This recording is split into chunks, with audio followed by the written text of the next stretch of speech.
Hello everyone, welcome. My name is Mr. Mistler and today we're going to be talking about the AP Calculus FRQ from 2025, specifically question number 4. This one is what I like to call graph analysis, and it really focused on understanding the fundamental theorem of calculus, points of inflection, and also the candidates test. All right, so let's dive into it.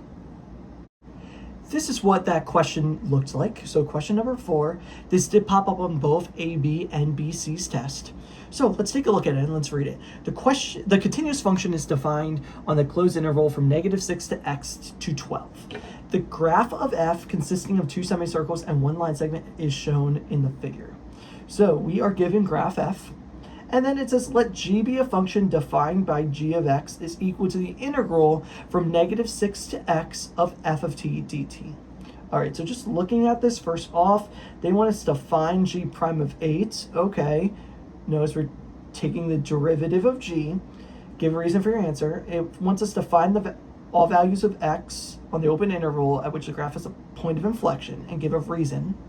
They want us to find g of 12, find g of 0, and then find value x that attains an absolute minimum. All right, so let's get crack-a-lackin'. All right, so let's do A here, okay? So they want us to find g prime of 8. Okay, so let's just write g of x first. So that is the integral from 6 to x underneath f of t dt. All right, so we need g prime. So I'm just gonna take g prime of g. So I'm going to take the derivative of g. And right there, that is our first fundamental theorem of calculus. I know that is just the function f with the variable x.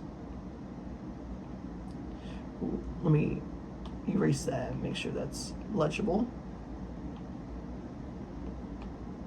All right, and so we are just looking to find g prime of 8. So let's plug in 8 into g prime. That is equivalent to f of 8. Oh snap, I have graph f.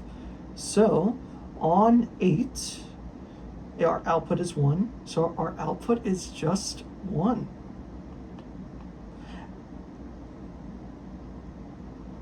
And it wants us to give a reason for our answer.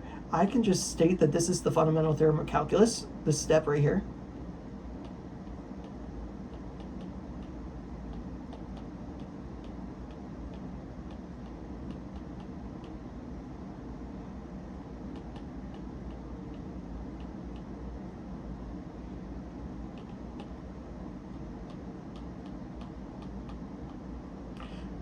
And then we plugged in and we got that one value. All right, let's do B. Okay, so find all values of x in the open interval from -6 to 12 at which graph g has a point of inflection. Give a reason for your answer. Okay, so point of inflection, what are we looking for? We're looking for when its derivative changes from increasing to decreasing or decreasing increasing, or the double derivative switches from positive to a negative value. Okay, so we already know that g prime of x is equal to f of x. So our graph is already the derivative. Oh, let's look when it switches from increasing to decreasing. So let's go back up here to our graph and look for when it goes from going down to going up or vice versa. That's going to happen at -3. Ooh, let me get that to a color that works. -3, 3, and 6. So my statement is going to say at x equals -3, 3, and 6, g has points of inflection.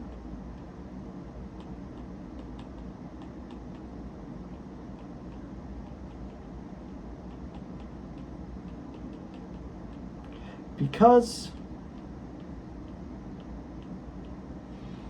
what's our graph? F switches from increasing to decreasing or decreasing to increasing. All right. So people, the big thing you need to know is the idea that I use the function f, okay? Make sure you are using the function that I have given here, okay? So if you claim that g prime switches from f, from increasing and decreasing or decreasing and increasing, make sure you also have on your paper that g prime of x is equal to f. You have to make that tie yourself. All right, those are the first two questions. Let's keep chugging along here. All right, so we're now going to move on to part C, and they want us to find g of 12 and g of 0. Okay, so let's just plug in. So let's plug into our function. So g of 12, that is just equivalent to the integral 6 to 12 of f of t dt. So right there, that is saying the integral of f of t dt, meaning the area underneath the curve under the function f. All right, so if I go up to my table, my graph up here, I'm looking for the area underneath the curve from 6 to 12. So I'm looking from this interval to this interval. Lucky for us, that makes us a triangle with base 6 and height 3. I know that the area of the triangle is 1/2 base times height, so it will be 1/2 6 times 3. And that gives us 1/2 times 18, which is 9. All right, and we're looking also have to look for g of 0. G of 0, so let's plug that in. That will be 6 to 0, the integral from 6 to 0 of f of t dt. So we are trying to find the area underneath the curve from 6 to 0 of a t dt. I'm going to make that make more sense. I like going from the lower bound to the upper bound. So using one of our identities of definite integrals, I can make that negative and switch the bounds.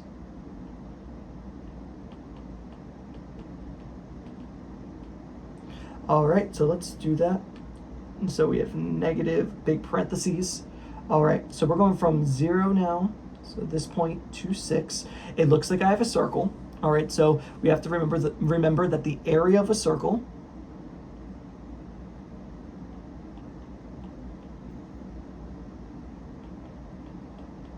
is pi r squared. And I have a semicircle, so we are technically having that.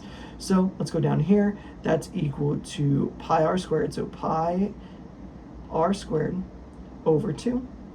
And what is our radius here? Our radius is half the diameter, so that is 3. So let's erase that r, and let's put 3.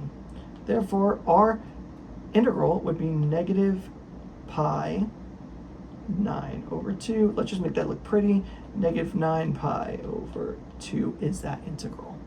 All right, those are pretty self-explanatory. We are just plugging into our function. All right, and last but not least, let's go to question D. So D, find the value of x at which g attains an absolute minimum on the closed interval -6 to -12. Justify your answer. All right, right there, absolute minimum. I know I'm going to have to use the candidates test.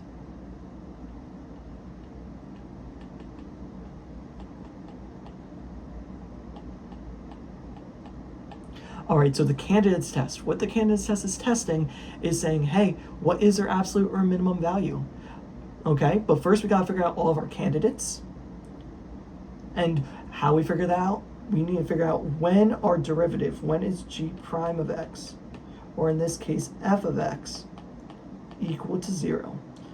That happens at x is equal to -6, 0, and 6. We also have to consider our endpoints. So that's step 1, 2, endpoints. And that is also going to be -6 and 12. So all of those x values are candidates in this case are -6, 0, 6, and 12. So those are our only possible choices when it comes to our absolute minimum or absolute maximum. So to figure out which one actually is, what we just need to do is compare its y values for the function g. So what we're going to do is we're going to make a table real fast.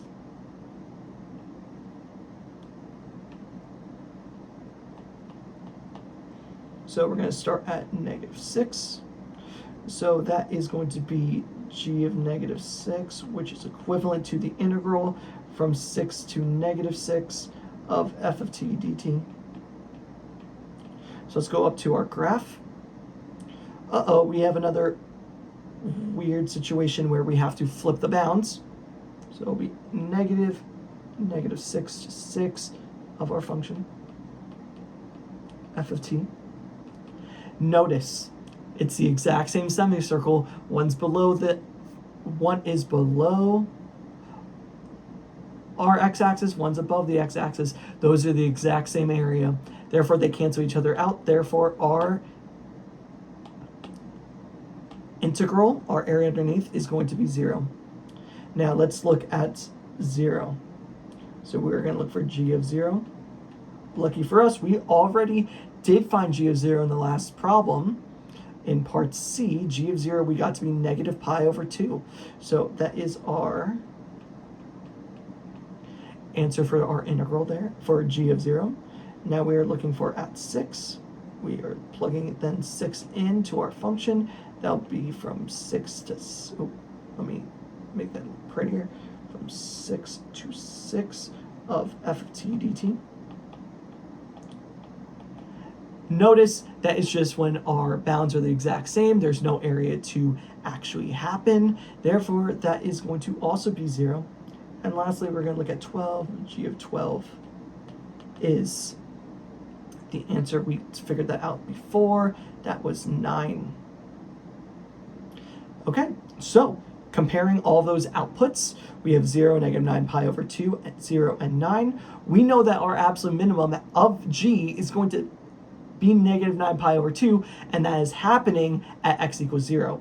Let's look at what we're trying to find. We're trying to find the value of x at which g attains the absolute minimum. So people, our answer is g attains an absolute minimum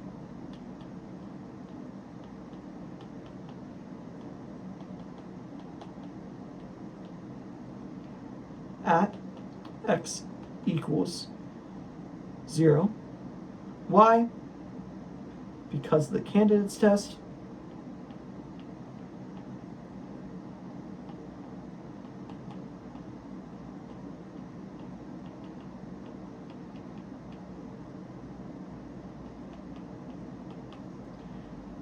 And out of our candidates,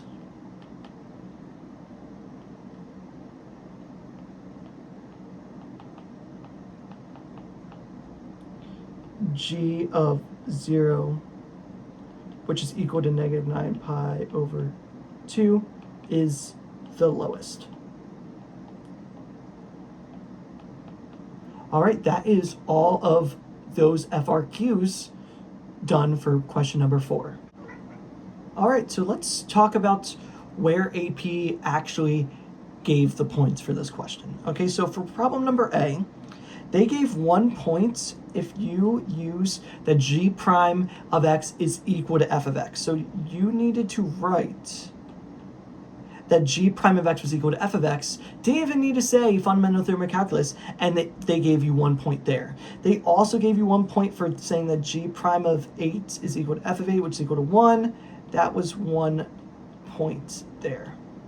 So just like that, we're already at 2 points where we really didn't do any calculus. We just knew about the fundamental theorem of calculus. Okay? Then, our next problem, for part B, when we're trying to figure out the points of inflection. Okay? We got a point if we said that x is equal to -3, 3, and 6. So we got 1 point here for our answer, and we also got 1 point for our reason. 1 point reason. So overall, we got 4 points for A and B. All right, let's break down 3. You got 1 point if you said that g of 12 was equal to 9. That is 1 point. And you also got 1 point if you said that g of 0 is equal to -9pi/2. And lastly, our biggest question here is definitely this candidates test one. You got 1 point if you said g prime f of x equal to 0. You got 1 point for saying that you had G attains an absolute minimum at x equals 0. And then you also got a point if you correctly analyzed this situation using the candidate's test or some equivalent explanation. So 1 point for justification.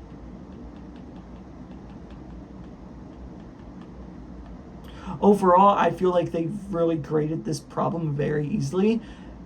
They gave you quite an easy couple, like, give me points, especially for A and B, and for C, yeah, there's definitely some give me points there.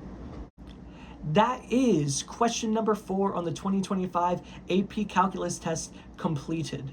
If you are currently studying for your AP test, or you just want to learn some calculus, please make sure that you watch the rest of this playlist where there is going to be all of the other FRQs since 2014. All right, happy studying.